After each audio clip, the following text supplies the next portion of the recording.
The pandemic did no favors to Minnesota students. Now, new math and reading data shows just how much more ground our schools need to make up.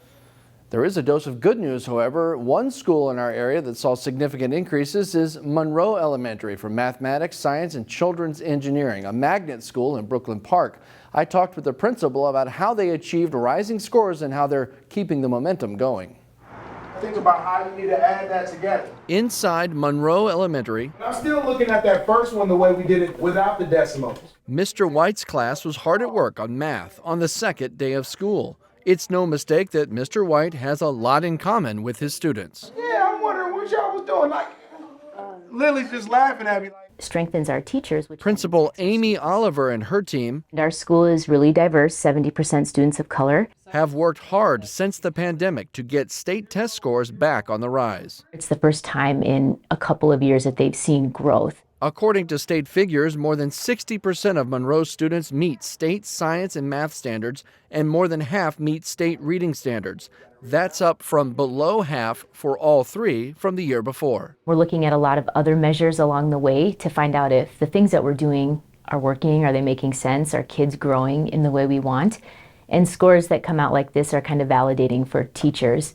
In terms of, okay, the work is paying off. Like we're seeing the results on state tests as well as the things that we're doing in the classroom. And that's a good feeling. It is. It's a great way to kick off the new year also. Nathan, what is the answer? We are seeing staff like thinking back to what they did last year as they're planning. Okay, that worked. We're going to do that again. This didn't work. Let's try that again. Achievement feels good for these educators, and it may help kids want to come to school. Monroe has a 93% attendance rate. So you're here, you're learning, that helps. And teachers who want to see everyone succeed. So I'm subtracting 1/10 from here.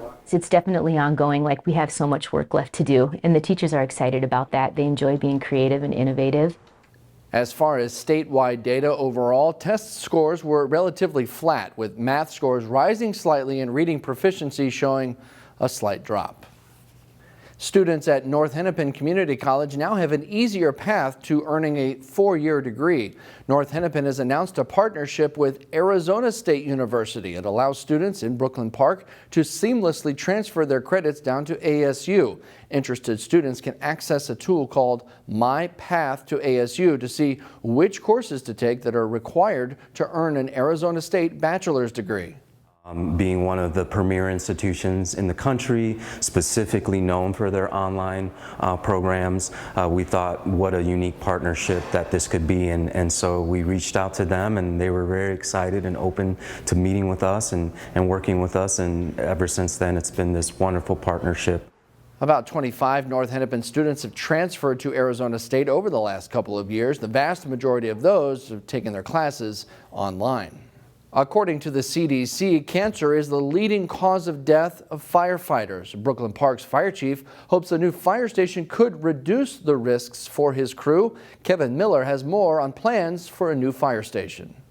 You can see some of the walls are discolored from the diesel, and that all gets then brought throughout the facility. Diesel fumes, toxic chemicals, fire debris, all are workplace hazards for a firefighter. With trucks running indoors, the exhaust floats in the air and covers the equipment. You can see that, that's black. Modern fire stations have the gear isolated in negative pressure rooms. Brooklyn Park Fire Chief Sean Conway says cancer risks are higher when dirty equipment mixes with living spaces. And you can start to see where they're just backtracking. So you're actually pushing this contamination throughout the fire station. According to Conway, issues with the central station go beyond health hazards. Brooklyn Park's firehouses were never designed to host an overnight duty crew. This still is a common area. The department switched away from a paid on-call model to full-time in 2019. The move made for tight quarters. We just have outgrown this space. From the bedrooms, which used to be an office, there's a makeshift nightstand for their cell phone or their alarm or their pager. Even the wall behind this row of lockers is a divider because this is one large common room.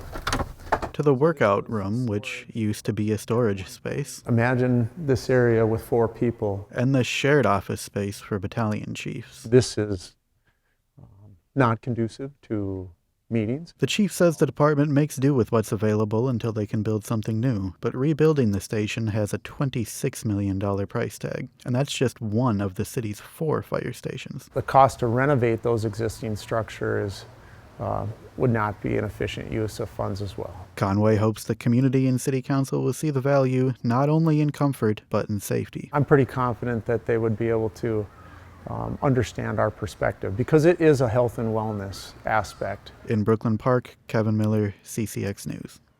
Fans of Italian cars may want to check out a new event in downtown Robbinsdale later this month.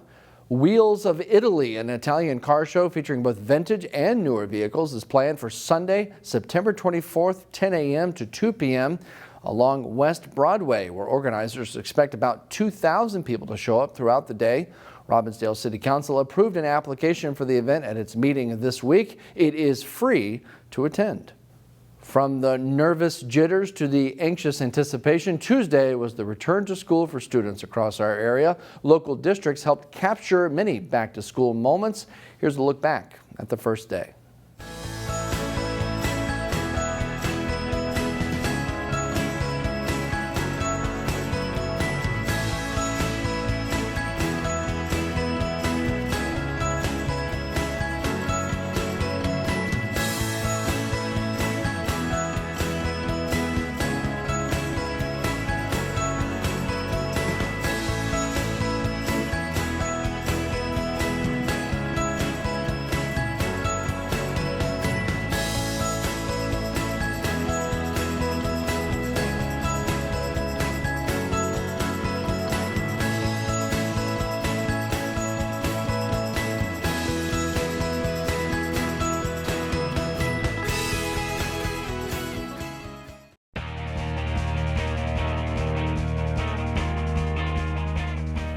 Providence Academy and Minnehaha Academy are not only 2 of the best girls soccer teams in their conference, the IMAC, but also in all of Class A.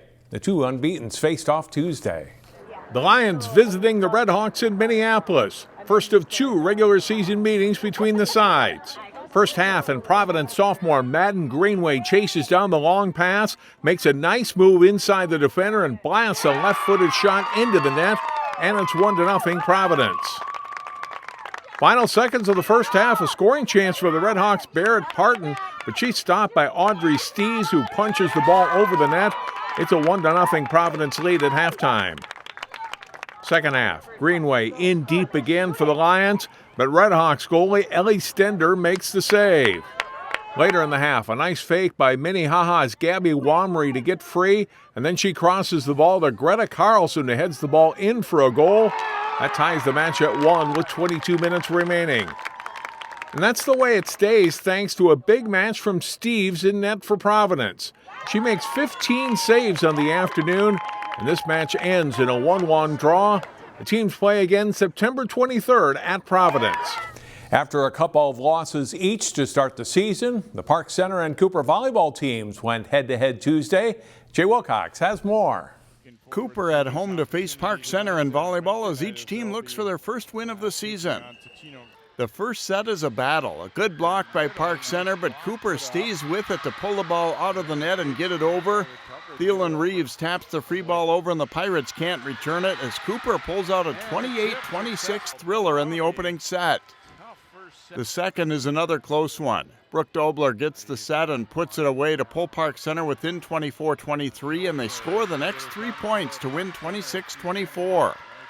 More close action in set 3. The block by Talisha Oganda helps Park Center pull out a 27-25 win to go up 2-1 on the Hawks. The fourth set isn't as close. A big serving run by Allie Blomberg helps Park Center pull away to a 25-16 win as the Pirates get their first victory, beating Cooper in 4. Jay Wilcox, CCX Sports. Wayzata girls swimming and diving graduated 16 seniors from their team last year that finished 3rd in the state at the Class 2A state meet. Chaz Moots has more on how the Trojans plan to replace that big senior class and contend at the top of the state again this fall. Swimming at the surface might not seem like the most strenuous sport, but if you take a deeper dive, Specifically with the Wayzata girls swimming and diving program, you'll realize that the 5,000 plus yards they swim in a practice is just the start of what makes swimming such a difficult sport. We train so much. Everybody's going to have that point in the season where they're really feeling beaten down. It's not just the physical aspect, but also the mental aspect, practicing day in, day out. We do a lot of dry land training. The practices are hard sets. It's all about staying positive mentally. Given the demanding workload and duration of the season, 18-year head coach Elizabeth Hansen knows the importance of having a tight-knit team, both with swimming and diving. For us, it's more about teaching them how to compete and how to be a member of a team. And so trying to teach them that, yes, it's individual, but what you're doing is trying to contribute to the greater good. That's really what we focus on in high school. On the diving board, Wayzata does return back two-year varsity diver and a 10th place finisher at state last year, freshman Ashley Moyenga. Our goals are to improve in some way in the pool or outside of the pool, so I think that's our huge measure of success. I think we're really just going to try to get out there and race. We're not going to have expectations that other teams are better than us. We're just going to go and compete. In Plymouth, Chaz Moots, CCX Sports. Wayzata will be one of 8 schools competing at an invitational meet Saturday, hosted by Minnehaha at the Minnehaha Aquatic Center. That's all for sports. More CCX News after this. Find more prep sports games and highlights at ccxmedia.org and follow us on social media.